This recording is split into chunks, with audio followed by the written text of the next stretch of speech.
تعالوا على هاي مكفشة. نخلي أول موديل باع الشكل هذا، شقد حلو وراقي.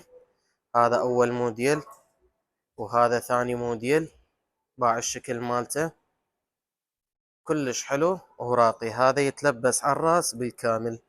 عروسات هاي الموديلات تجنن بالتسريحات. عندكم هذا الموديل يقعد عندكم هيجي، أو يقعد عندكم هيجي لي ورا، مثل تخلوه جانبي من جهتين.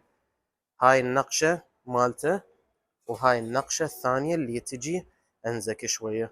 بس أعدل الكفشة مال هاي مكفشة، وراح أخلي لكم هذا الموديل.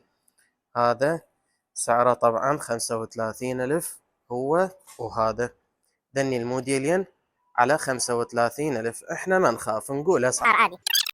الموديل الثاني اللي هو بليلو بدون ليلو، سعر القطعة 45,000 اللي يتركب بالراس.